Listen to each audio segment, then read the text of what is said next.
बहुत शौक है तुझे मेरी बेटी की बराबरी करने का।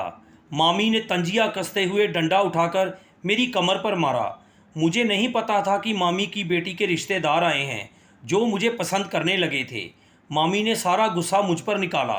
मेरे शरीर पर चोट के निशान पड़ गए। रात में मैं गीता पढ़ते पढ़ते सो गई। तभी एक बुज़ुर्ग ख्वाब में आए और बोले, बेटी तेरा सब्र भगवान को पसंद आया है, अब तुझे इनाम मिलेगा। मैंने उसे कल्पित सपना समझा, लेकिन अगले दिन अचानक मामी बोली, बाज़ार चल, कुछ सामान लाना है।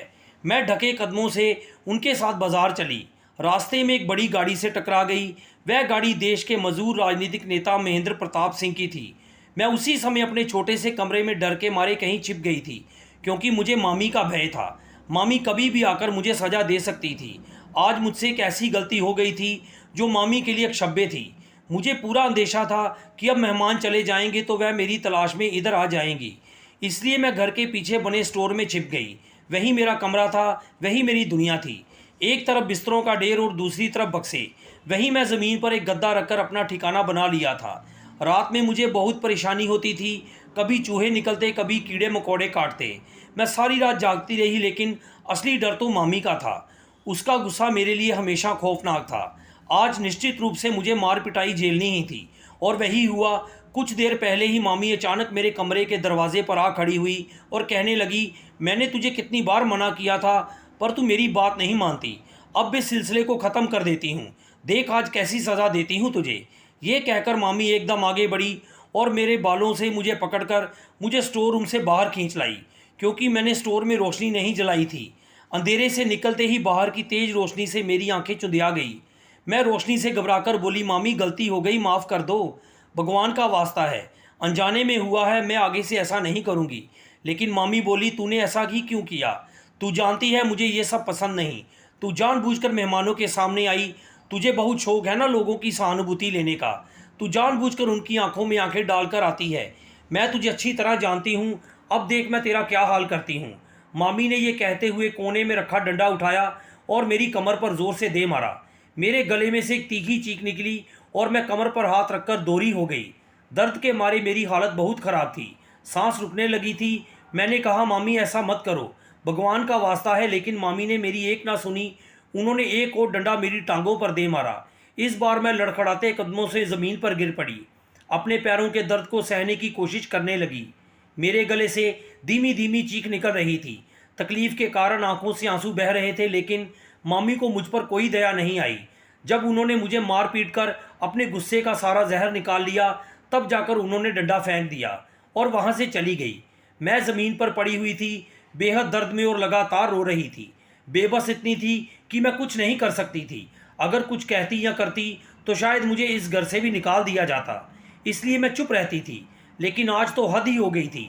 मामी ने इतनी बेरहमी से मुझ पर हमला किया कि मैं उन्हें रोक भी नहीं सकी। दर्द सहते सहते मैं पूरी तरह टूट चुकी थी। शरीर का हर जोड़ दर्द कर रहा था। मैं खुद को घसीटते हुए उठी और लड़खड़ाते कदमों से स्टोर रूम में जाकर अपने बिस्तर पर गिर पड़ी। फिर भगवान से रो रो कर फरियाद करने लगी, हे मेरे मालिक, मेरी ज़िंदगी की ये परेशानियां कब ख़त्म होंगी? हे प्रभु, तू तो मेरी नीयत जानता है। मैं कुछ गलत नहीं करती। मैं जानबूझकर मेहमानों के सामने नहीं गई थी, लेकिन मामी मेरी नीयत को नहीं समझती। वह बार बार मुझ पर अत्याचार क्यों करती है? फिर मैंने रोते हुए कहा, हे भगवान, मुझे इस पीड़ा से मुक्त कर दो। मैं तुझसे प्रार्थना करती हूँ, मेरी फरियाद सुन ले। शरीर पर बड़े बड़े नीले निशान पड़ चुके थे। फिर भी मैंने उठकर स्नान किया। स्नान के बाद दिल को थोड़ा सुकून मिला। गीता खोली, जिसे पन्ने पर भागवत लिखा हुआ था, वहीं से पढ़ना शुरू किया। भागवत गीता पढ़ने के बाद मैं अपने बिस्तर पर लेट गई। पता ही नहीं चला कि कब दर्द के बीच मेरी आंख लग गई। मुझे सोए अभी कुछ ही देर हुई थी कि एक अजीब सा सपना आया, जिससे मेरी आंख खुल गई। घबराकर मैं उठ बैठी। सपना कुछ ऐसा था कि मुझे एक बुजुर्ग दिखाई दिए। वे बहुत मोहब्बत और दया से मेरी ओर देख रहे थे। मैं भी श्रद्धा से उन्हें देख रही थी। उन्होंने सफ़ेद रंग का लंबा वस्त्र पहन रखा था। हाथों में काले मोतियों की माला थी। वे बहुत दयालु मुस्कान के साथ मुझे देख रहे थे। तभी उन्होंने कहा, बेटी, ईश्वर को तेरा धैर्य बहुत पसंद आया है। इस धैर्य के बदले तुझे बहुत बड़ा इनाम मिलेगा। बस तूने हिम्मत नहीं हारनी है, इस धैर्य को थामे रखना है। मैं बुजुर्ग की बात सुनकर बोली, मेरी ये परीक्षा कब खत्म होगी? मुझ पर ये मुश्किलें कब हटेंगी? मैं तो बहुत ज़्यादा निराश हो गई हूँ। मेरी बात सुनकर वे बोले, नहीं बेटी, तुम्हें निराश नहीं होना है। बस हिम्मत रखना, भगवान तुम्हारे धैर्य का बहुत बड़ा प्रतिफल देगा, तुम खुद देखोगी, और फिर भगवान का धन्यवाद करना मत भूलना। उनकी बात सुनकर मैंने धीरे से सिर हिला दिया। फिर अगले ही पल वे बुजुर्ग चले गए। मैं उन्हें पुकारती ही रह गई। एक अजीब सा एहसास हुआ, मेरी आंख खुल गई। मैं घबराकर उठ बैठी, लेकिन वहाँ कुछ भी नहीं था। वह केवल एक सपना था। वो बुजुर्ग केवल मुझे तसल्ली देने के लिए मेरे सपने में आए थे। अब वह यहाँ कहीं नहीं थे। मैं बेहद कमज़ोर मनस्थिति में मामी के बारे में सोचने लगी। मेरा नाम किरण है। मेरी उम्र इस समय 18 वर्ष है, लेकिन मुझे आराम करने का समय नहीं मिलता। मामी मुझे कामों में उलझाए रखती और रात हो जाती। मुझे पढ़ाई का भी समय नहीं मिलता था। नतीजा ये हुआ कि जब परीक्षा का रिजल्ट आया तो मैं बुरी तरह असफल हो गई। माँ ने तो डांट लगाई, मामी ने मुझे स्कूल से ही निकाल दिया। वह कहने लगी, जब इसका मन पढ़ाई में लगता ही नहीं तो मैं इसे स्कूल में क्यों रखूं? मैं इसकी फीस क्यों दूं? ना तो मेरे पास फालतू पैसे हैं और ना ही मैं इतना खर्च उठा सकती हूँ। मामी ने साफ तौर पर माँ से कह दिया, और इस बार माँ भी कुछ नहीं बोली, क्योंकि मेरा रिजल्ट से साफ बता रहा था कि मैं पढ़ाई में ठीक नहीं थी। अब मैं मामा को क्या बताती कि मामी सारा दिन मुझे अपने घरेलू कामों में उलझाए रखती है। मुझे पढ़ने की फुर्सत ही नहीं मिलती थी। मैं भी चुप हो गई, क्योंकि मेरे अंदर इतनी हिम्मत नहीं थी। अगर मैं माँ के सामने सारी सच्चाई बयां कर देती तो यकीनन मामी बाद में मुझे बुरी तरह मारती पीटती। अब तो वह अक्सर मुझ पर हाथ उठाने लगी थी और मेरी ज़रा सी गलती पर मुझे बेरहमी से थप्पड़ मारती थी। मैं चुपचाप उनकी मार सहती रहती थी और दर्द को सहन करती। समय यूं ही गुजर रहा था। मम्मी ने घर की सारी जिम्मेदारी मेरे ऊपर डाल दी थी। मेरा दिन सुबह जल्दी शुरू होता और रात देर तक मैं एक चक्की की तरह घूमती रहती। सारा दिन करके काम ही खत्म नहीं होते थे। ऐसे में अगर मुझसे ज़रा सी भी चूक हो जाती तो मामी बहुत मारती पीटती थी। मैं डर के मारे बहुत सतर्कता से काम करती, लेकिन फिर भी कभी ना कोई गलती हो ही जाती। कभी कोई बर्तन टूट जाता तो मामी बहुत मारती थी। अब मैं 17 वर्ष की हो चुकी थी। मामी की बड़ी बेटी 21 साल की और छोटी 19 साल की हो चुकी थी। मामी आजकल उनके रिश्ते के लिए कोशिश कर रही थी। वे अपनी जान पहचान वालों में उनके रिश्ते तलाश कर रही थी और एक रिश्ते कराने वाली महिला से भी संपर्क कर रखा था, लेकिन अभी तक कोई अच्छा रिश्ता नहीं मिला था। आए दिन घर में मेहमान आते जाते और मामी की बेटियों को देखते, लेकिन किसी ने उन्हें अभी तक पसंद नहीं किया था, क्योंकि मामी की दोनों बेटियां साधारण रंग रूप की थी। रंग भी कुछ दबा हुआ था, जबकि मेरे मुकाबले में मैं बहुत सुंदर थी और मेरा रंग भी साफ और निखरा हुआ था। हालांकि मामी मुझे भरपेट खाना नहीं देती थी और सारे काम मुझसे करवाती थी, फिर भी ईश्वर ने मुझे ज़्यादा सुंदरता से नवाजा था। मैं अपने माता पिता की छवि थी। मामी मेरे सौंदर्य से हमेशा ईर्ष्या करती थी और अक्सर अपनी बेटियों को तरह तरह के घरेलू उपाय आजमाने को कहती थी। कभी वह महंगी महंगी क्रीम लगाती तो कभी घरेलू नुस्खे अपनाती, जबकि मैं बिना किसी उपाय या प्रसाधन के स्वाभाविक रूप से सुंदर थी। मामी जब भी मुझे देखती मेरे सौंदर्य से चिढ़ जाती और अपनी बेटियों पर यूं ही गुस्सा करने लगती। जब उन्होंने अपनी बेटियों के रिश्ते की कोशिश तेज़ की तो उन्हें बहुत मुश्किलें आईं, क्योंकि कहीं से कोई रिश्ता नहीं बन रहा था। मामी हर बार जब कोई रिश्ते वाले आते तो मुझे पहले ही कमरे में बंद कर देती और कहती, खबरदार, अगर इनके सामने आई तो मुझसे बुरा कोई नहीं होगा। हालांकि मैं उन मेहमानों के आने से पहले सारा काम करके सब कुछ तैयार कर देती थी। मेरे चचेरे भाई बहन बस वह ट्रे लेकर मेहमानों के सामने जाते। सारा काम मैं करती थी, लेकिन मेहमानों के सामने मामी अपनी बेटियों की बहुत तारीफ करती और हर चीज़ उनके हाथ की बनी हुई बता देती। मेहमान भी बिना सोचे समझे उनकी बातों पर भरोसा कर लेते। मामी ने कभी मेरा नाम नहीं लिया और किसी को पता भी नहीं चला कि इस घर में किरण नाम की कोई लड़की भी रहती है। आज भी मेहमानों के आने से पहले मामी ने मुझे साफ कह दिया था कि कमरे से बाहर मत निकलना। मैं भी मामी की बातों से डरकर चुपचाप सिर हिलाकर मान गई। वैसे भी मेरे पास मेहमानों के सामने जाने का कोई कारण नहीं था। मामी ने मुझे बहुत ही बुरे हालात में रखा हुआ था। वह अपनी बेटियों के पुराने फटे और घिसे हुए कपड़े मुझे दे देती थी, जिन्हें मैं मजबूरी में पहन लेती थी, क्योंकि मेरे पास और कुछ नहीं था। आज भी जो सूट मैंने पहना था वह इतना पुराना और घिसा हुआ था कि मुझे उसका असली रंग भी याद नहीं था। मैंने सब कुछ तैयार करके ट्रे में सजा दिया। तभी मामी की बेटी कमरे में आई और कहने लगी, मामी ने मुझे बुलाया है, मैं जा रही हूँ। तुम ऐसा करो, ट्रे लेकर मेरे साथ चलो। मैंने कहा, मामी ने मुझे साफ मना किया है कि मैं ड्राइंग रूम में ना जाऊँ। वह गुस्से से बोली, मैंने कहा ना तो मेरे साथ चलो, मैं ये बड़ी ट्रे नहीं उठा सकती। अब मेरे लिए ये दो तरफा मुश्किल थी, या तो मामी का डर या उनकी बेटी की डांट। अतः मजबूरी में मैंने ट्रे उठाई और उसके पीछे पीछे चल दी। मेरा दिल बहुत ज़ोर से धड़क रहा था। मैं बहुत घबराई हुई थी। मामी का गुस्सा मेरी जान पर बना हुआ था, लेकिन मैं मजबूर थी, इसलिए ड्राइंग रूम में जाना पड़ा। जैसे ही मैं ड्राइंग रूम में दाखिल हुई, मेरी और मामी की नज़रें मिली। मुझे अंदर एक ठंडक सी दौड़ती हुई महसूस हुई। मामी गुस्से से मुझे घूर रही थी और मैं समझ गई कि मेरा वहाँ आना बिल्कुल पसंद नहीं आया। मैं जल्दी से ट्रे मेज़ पर रखी और चीज़ें सजाने लगी। तभी एक महिला मेहमान ने पूछा, ये लड़की कौन है? बहुत प्यारी लग रही है। मामी बोली, ये विजय जी की स्वर्गीय बहन की बेटी है, बचपन से हमारे पास ही रहती है। विजय जी बहुत धार्मिक और नेक इंसान हैं। उन्होंने इसे अपनी बेटी समझकर पाला है और सच कहूँ तो मैं भी इसे कभी अपनी संतान से अलग नहीं समझा। शुरू से इसकी परवरिश की जिम्मेदारी विजय जी ने उठा ली थी और अब ये हमारे साथ अपनी बेटी की तरह ही इस घर में रह रही है। मामी ने बड़े मीठे और नरम लहजे में मेहमानों को ये जवाब दिया। फिर मैं जल्दी से सामान मेज़ पर रखकर बाहर निकल गई। मेरा दिल बहुत तेज़ी से धड़क रहा था और मेरी हथेलियाँ पसीने से भीग चुकी थी। मेहमान कुछ देर बाद चले गए और उनके जाते ही मामी ने मुझे मारना पीटना शुरू कर दिया। उन्होंने डंडे से मेरी कमर पर बहुत ज़ोर से मारा और मैं अब तक उस तकलीफ़ से जूझ रही थी। मामी का कहना था कि वे लोग मुझे पसंद करके चले गए हैं। उनका कहना था कि उनके बेटे को एक सीधी सादी घरेलू और सुंदर लड़की चाहिए और मुझ में वह सारी खूबियाँ मौजूद हैं। मामी ने आरोप लगाया कि मैंने जानबूझकर कमरे में जाकर खुद को दिखाया ताकि वे लोग मुझे पसंद करें। उन्होंने ताने देते हुए कहा, बहुत घमंड है तुम्हें अपने रूप पर। अब देखो मैं तुम्हारा क्या हाल करती हूँ। मैं तुम्हें किसी को मुंह दिखाने लायक नहीं छोड़ूंगी। मामी ने मुझे बहुत बेरहमी से मारा पीटा और डराया धमकाया। मैं अपने कमरे में जाकर फूट फूट कर रो पड़ी। फिर जब गीली आंखों से नींद आई तो एक बुजुर्ग मेरे सपने में आए। उनका आना मेरे दिल को एक अजीब सी बेचैनी में डाल गया। मैंने उस सपने को एक कीमती सपना समझा और यही सोचा कि बस यूं ही आया है, लेकिन मुझे नहीं पता था कि आने वाला समय इस ख्वाब को एक सच्चाई में बदल देगा।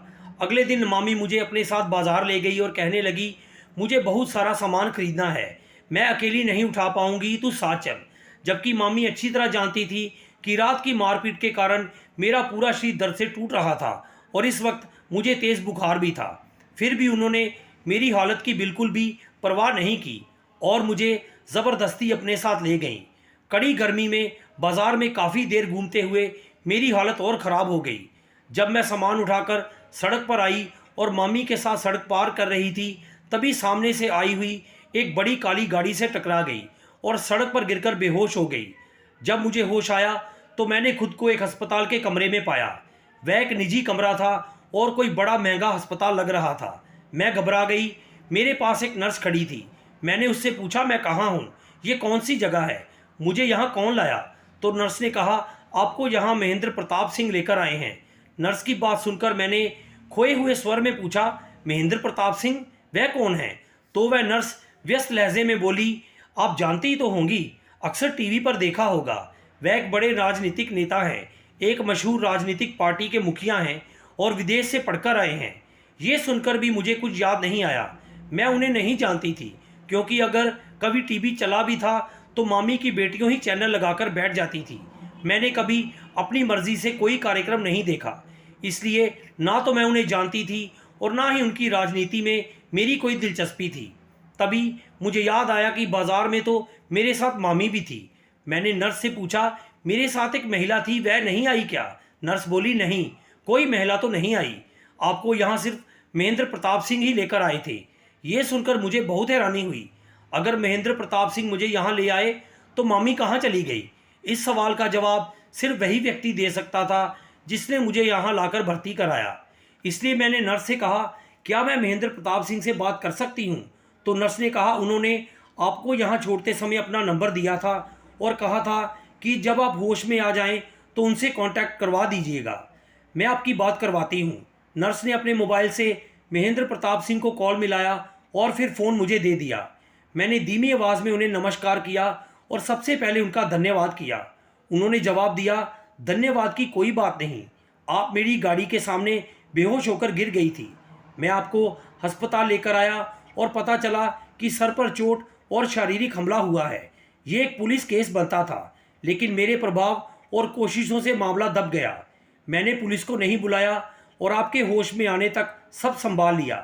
अब आप मुझे बताइए असल मामला क्या है, आपके साथ किसने ये दुर्व्यवहार किया। महेंद्र प्रताप की बात सुनकर मेरी आंखों से आंसू बह निकले और फिर मैं खुद पर काबू खो बैठी और उन्हें सब कुछ बता दिया। ये सब सुनकर वह बोले, मुझे बेहद दुख है कि आपके साथ इतना कुछ हुआ।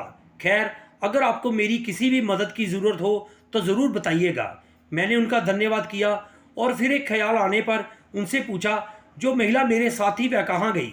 वह बोले, वह अब अस्पताल में नहीं है, उनकी बेटियां घर पर अकेली थी, इसलिए वह सीधे घर चली गई और मैं आपको अस्पताल ले आया। महेंद्र प्रताप सिंह की बात सुनकर मैं गहरे दुख में डूब गई।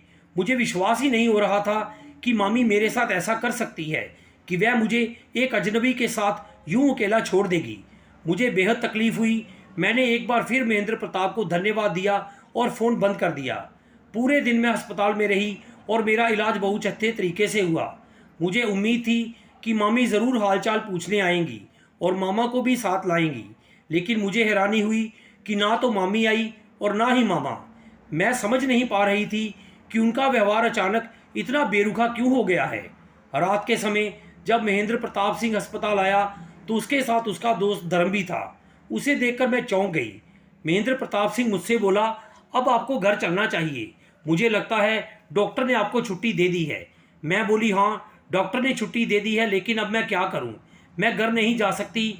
मामी तो मेरी खैर खबर लेने तक नहीं आई और अब तो शायद घर में मुझे रहने भी ना दे। मेरी बेबसी सुनकर महेंद्र प्रताप हैरानी से बोला, अरे ऐसा कैसे हो सकता है, वह ज़रूर आपको घर में रखेंगी, आप चिंता मत कीजिए, चलिए मैं आपको घर छोड़ देता हूँ। महेंद्र प्रताप सिंह की बात पर मैंने उम्मीद भरी निगाहों से उसकी तरफ देखा और कहा, काश ऐसा ही हो, लेकिन आप मेरी मामी को नहीं जानते, वह मुझे नीचा दिखाने के लिए किसी भी हद तक जा सकती हैं। महेंद्र प्रताप ने मुझे भरोसा दिलाया और कहा, आप बस उठिए और मेरे साथ चलिए, ऐसा कुछ नहीं होगा। मैं उठ खड़ी हुई। जब मैं उसकी बड़ी सी गाड़ी में बैठी तो हैरान रह गई। अपनी ज़िंदगी में पहली बार मैंने इतनी बड़ी गाड़ी देखी थी, लेकिन दौलत और ख़ानदानी ठाठ के बावजूद महेंद्र प्रताप एक बेहद सरल स्वभाव का इंसान था। वह मुझे घर छोड़ने जा रहा था और मेरे लिए ये बहुत बड़ी बात थी कि कोई मेरा साथ दे रहा था। जैसे ही हम घर पहुँचे, एक हंगामा पहले से मेरा इंतज़ार कर रहा था। मामी मुझे देखते ही कहने लगी, देखा विजय जी, मैंने पहले ही कहा था ना, ये किसी जवान लड़के के साथ भाग गई है और अब उसी के साथ मुंह काला करके कितनी बेहयाई से वापस लौट आई है। मामी के मुंह से ये शब्द सुनकर मैं सन्न रह गई। दुखी होकर मैंने उनकी तरफ देखा और कहा, मामी आप क्या कह रही हैं? आपको अच्छी तरह मालूम है कि ऐसा कुछ नहीं है। मैं कहीं भागी नहीं थी, मैं तो बाजार में सड़क पार करते हुए बेहोश हो गई थी। आप झूठ क्यों बोल रही हैं? इतने में मामी आगे बढ़ी और ज़ोर से मेरे मुंह पर एक थप्पड़ जड़ दिया और बोली, अब तुम मुझसे सवाल जवाब करोगी? कितनी बार मना किया था कि इस लड़के से कोई रिश्ता मत रखना, लेकिन तुमने मेरी एक नहीं मानी। आज तुम मेरी नज़रों में गिर चुकी हो। मुझे क्या पता था कि तुम इतनी नीच निकलोगी। मैं रोते हुए मामा के पास गई और बोली, मामा खुद की कसम, मामी झूठ बोल रही है, मैं बाजार गई थी, रास्ते में बेहोश हो गई, ये लड़का मुझे अस्पताल ले गया। मामी तो मेरे साथ अस्पताल तक नहीं गई। मामा के चेहरे पर अविश्वास साफ झलक रहा था, उन्हें मेरी बात पर भरोसा नहीं हो रहा था। मामी ने मेरा हाथ पकड़ा और ज़ोर से धक्का देते हुए बोली, जा अब अपना मुंह मत दिखाना। मैं गिरने ही वाली थी कि महेंद्र प्रताप ने मुझे थाम लिया। मैंने आंसू भरी आंखों से उनकी तरफ देखा। उसके चेहरे पर उस समय गहरी उदासी और अफसोस था।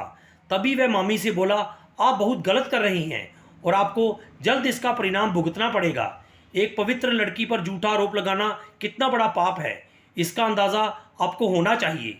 मैं नहीं जानता आप ऐसा क्यों कर रही हैं, लेकिन अब मैं इस लड़की को बेसहारा नहीं छोड़ूंगा जिसे आपने मेरे नाम से बदनाम किया। मैं आज और अभी इसी वक्त इससे शादी करूंगा और इसे अपने साथ लेकर जाऊंगा। आप शायद इसे बेसहारा समझ रही थी, ज़माने की ठोकरों के हवाले करना चाहती थी, लेकिन मैं ऐसा नहीं होने दूंगा। मेरी मर्यादा, सम्मान और आत्मसम्मान ये बिल्कुल नहीं स्वीकार करता कि मैं जवान लड़की को यूं अकेला छोड़ दूं। इतना कहकर महेंद्र प्रताप ने अपने ड्राइवर से कुछ कहा और वह सिर हिलाकर वहां से चला गया। जब तक ड्राइवर वापस नहीं आया, वहां सन्नाटा छाया हुआ था। ना तो माँ ने कुछ कहा और ना ही मामी कुछ बोल पाई। उन्हें जैसे सदमा लग गया था कि महेंद्र प्रताप सिंह मुझे अपनाने को तैयार हो गया है। वह तो सोच चुकी थी कि मुझे बदनाम करके माँ की नज़रों में गिराकर इस घर से निकाल देंगी और मैं दर दर की ठोकरें खाऊंगी। लेकिन भगवान बहुत बड़ा है और बहुत दयालु है। उसने मेरे दुख को पहचान लिया और मेरे दिल से निकली प्रार्थना को तुरंत कबूल कर लिया। अब मैं महेंद्र प्रताप के साथ शादी करने जा रही थी। मेरा दिल कृतज्ञता से भर गया और मुझे उस बुजुर्ग की बात याद आ गई जो मुझे सपने में मिले थे और कहा था, भगवान तुम्हें तुम्हारे सब्र का फल ज़रूर देगा और तुम देखना तुम्हें कितना बड़ा इनाम मिलेगा। अब वह इनाम मुझे महेंद्र प्रताप सिंह के रूप में मिल रहा था और मैं पूरी तरह संतुष्ट हो चुकी थी। महेंद्र प्रताप के साथ मेरी शादी तय हो गई और मैंने पूरी स्वीकृति और संतोष के साथ उसे अपना जीवन साथी स्वीकार किया। उस समय मामी के चेहरे पर बहुत दुख था और वह अपनी ही चाल उल्टी पड़ जाने के कारण बेहद घिन्न में थी। वह ये सोच भी नहीं सकती थी कि मेरी किस्मत इतनी अच्छी निकलेगी और कोई प्रतिष्ठित व्यक्ति जैसे कि महेंद्र प्रताप सिंह मुझे जीवन साथी के रूप में अपनाने को तैयार हो जाएगा। मामा का व्यवहार पहले जैसा नहीं था। उन्होंने महेंद्र प्रताप सिंह को पहचान लिया था और वह जान गए थे कि वह एक समृद्ध और प्रतिष्ठित परिवार से ताल्लुक़ रखता है। मैं मामा के घर से बिना किसी विदाई के केवल उनकी बेटी के पुराने कपड़ों में विदा कर दी गई। मामा ने तो मेरे सिर पर स्नेह का हाथ तक नहीं रखा, ना ही मुझे अपनी मान्यता दी। वह तो मामी के डर से चुपचाप पीछे खड़े रहे और महेंद्र प्रताप मुझे अपने साथ ले गया। सारी यात्रा के दौरान मैं रोती रही। मुझे यकीन नहीं हो रहा था कि मेरी किस्मत ने ऐसा पलटा खा लिया है। महेंद्र प्रताप की गाड़ी से टकराने के बाद जो कुछ हुआ वह सब एक कहानी जैसा लग रहा था, लेकिन हकीकत यही थी कि मैं अब अपना धैर्य का इनाम पाने जा रही थी। मुझे ये नहीं पता था कि महेंद्र प्रताप मेरे साथ कैसा व्यवहार करेगा और आगे हमारा जीवन कैसा होगा, लेकिन मुझे इतना ज़रूर विश्वास था कि ये वही व्यक्ति है जिसने उस समय मुझे सहारा दिया जब मैं दुनिया की ठोकरें खाने के लिए बिल्कुल अकेली थी। जब अपने ही लोगों ने मुझे अपनाने से इनकार कर दिया था, तो वही एक इंसान था जिसने मुझे स्वीकार किया और मुझ पर विश्वास किया। खुद उस पर भी आरोप लग चुके थे, लेकिन उसने उनकी परवाह किए बिना मुझसे शादी की और मुझे हमेशा के लिए अपना नाम दे दिया। मैं खुद पर गर्व महसूस कर रही थी। मुझे नहीं पता था कि उसके घर में कौन कौन है और क्या वे लोग मुझे स्वीकार करेंगे या नहीं, लेकिन इतना यकीन था कि महेंद्र प्रताप सिंह इतना बहादुर और साहसी था कि वह अपनी पत्नी को कभी अपमानित नहीं होने देगा और ना ही उसे कभी छोड़ेगा। यही विश्वास दिल को शांति दे रहा था। मैं सुकून से आंखें बंद किए 2 घंटे की यात्रा के बाद एक ऊंची और भव्य हवेली पर पहुंची। ये जगह किसी गांव की तरह लग रही थी।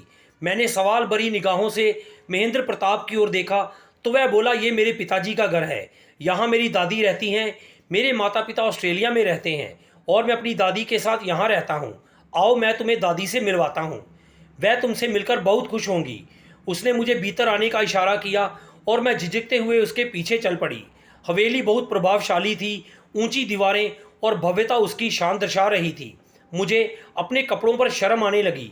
मेरा पहनावा किसी भी दृष्टि से उपयुक्त नहीं था, खासकर एक प्रतिष्ठित व्यक्ति की पत्नी के रूप में तो बिल्कुल भी नहीं। शायद यहाँ की नौकरानियाँ भी मुझसे बेहतर कपड़े पहनती होंगी। मैं अपनी स्थिति पर दुखी थी और मेरी आंखों से आंसू आने ही वाले थे कि सामने से एक प्रभावशाली महिला आई। उन्होंने सफ़ेद रंग का परिधान पहन रखा था और हाथ में एक तस्वीर थी। उनके चेहरे से एक अद्भुत तेज झलक रहा था, जैसे प्रकाश फूट रहा हो। मैं अनायास ही उनसे प्रभावित हो गई। जल्दी से आगे बढ़कर मैंने उन्हें आदरपूर्वक नमस्कार किया। उन्होंने मुझे आश्चर्य से देखा और नमस्कार का उत्तर देकर महेंद्र प्रताप सिंह की ओर मुखातिब हुई। महेंद्र प्रताप ने ना जाने उन्हें इशारे में क्या कहा। तब उन्होंने एक नौकरानी रेखा को आवाज़ दी और कहा, बेटी इस लड़की को ले जाओ, इसे उपयुक्त कपड़े दो और कुछ खाने पीने को दो, मैं बाद में बात करती हूँ। रेखा मुझे अंदर ले गई और महेंद्र प्रताप अपनी दादी के साथ उनके कमरे में चला गया। मुझे नहीं पता था कि उनके बीच क्या बात हुई, लेकिन इतना ज़रूर था कि दादी ने मुझे स्वीकार कर लिया। उन्होंने मेरे साथ हुए अन्याय पर खेद प्रकट किया और कहा, तुम्हारी मामी जैसी भी स्वभाव की थी, लेकिन तुम्हारे मामा को तुम्हारा साथ देना चाहिए था। खैर, अब सब ठीक हो जाएगा। मेरा महेंद्र प्रताप बहुत अच्छा है, दिल का बहुत भला है। तुमने देख ही लिया होगा, एक औरत को मुसीबत से निकालने के लिए उसने उससे विवाह कर लिया। मैं खुश हूँ कि मैंने अपने पोते की परवरिश इंसानियत के सिद्धांतों पर की थी और आज वही इंसानियत उसके स्वभाव में झलक रही है।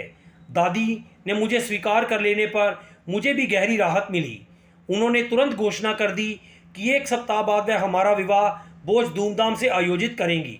तब तक मुझे एक अलग कमरे में रहना था और विवाह भोज के बाद मुझे महेंद्र प्रताप के कमरे में भेजा जाना था। यह सुनकर मैं शर्म से सिर झुका गई। 1 सप्ताह बाद दादी ने हमारा विवाह बड़े धूमधाम से मनाया। हवेली में खुशियों की लहर दौड़ गई। पूरा गांव उपस्थित था और बड़े बड़े लोग इस अवसर पर सम्मिलित हुए। महेंद्र प्रताप के चेहरे पर भी सच्ची खुशी थी। यद्यपि उस दिन के बाद से हमारी आपसी कोई बातचीत नहीं हुई थी। दादी ने बताया कि वह शहर चला गया है और मैंने उनसे दोबारा उसके बारे में कुछ नहीं पूछा। लेकिन आज उसके चेहरे पर फैली मुस्कान देखकर मुझे ये महसूस हुआ कि अब इस रिश्ते में उसकी भी संपूर्ण स्वीकृति है। मैं जबरन उसकी ज़िंदगी में नहीं आई, बल्कि अब वह अपनी मर्जी और चाहत से मुझे अपना रहा है। ये एहसास ही अत्यंत सुकून देने वाला था। जब कोई व्यक्ति आपको अपनाता है और आपसे सच्चा प्रेम करता है तो उसका एहसास अनमोल होता है, और महेंद्र प्रताप ने मुझे पूरी तरह से उस एहसास से परिचित कराया था। गृह प्रवेश की रस्म के दौरान जब उसने मेरी ओर देखा तो मैं शर्म से गुलाबी हो गई और सिर झुका लिया। उसके चेहरे पर शरारत और खुशी साथ साथ चमक रही थी। जब मैंने उसकी ओर देखा तो उसने हल्के से एक आंख दबा दी। ये देखकर मैं भी मुस्कुरा दी और सिर झुका लिया। अब मुझे पूरा विश्वास हो चला था कि आने वाला समय मेरे धैर्य के बदले बहुत सुंदर होने वाला है। और अब मुझे उस बुजुर्ग की बात पर भी यकीन हो गया था जिन्होंने मेरे स्वप्न में ये इशारा किया था, और मैंने ठान लिया था कि मैं भगवान का शुक्रिया अदा करूंगी, क्योंकि उसने मुझे धूप में तपने के बाद एक ऐसा साया प्रदान किया था जो जीवन भर मेरी रक्षा करेगा। अगर मैं सारी ज़िंदगी ईश्वर के चरणों में गिरी रहूं तब भी उस नेमत का शुक्र नहीं अदा कर सकती जो भगवान ने मुझे प्रदान की थी। ये सोचकर मैं गहरी सुकून के साथ अपनी आंखें बंद कर ली और एक संतोष भरा एहसास अपने दिल में उतरता हुआ पाया। तो दोस्तों, इस कहानी का नैतिक संदेश ये है कि धैर्य, सच्चे संस्कार और ईश्वर पर अटूट विश्वास अंत तक जीवन में सुख और स्वीकार्यता की ओर ले जाता है। जब आप दूसरों की भलाई के लिए निस्वार्थ कदम उठाते हैं तो समय आने पर वही अच्छाई आपके जीवन को भी संवारती है।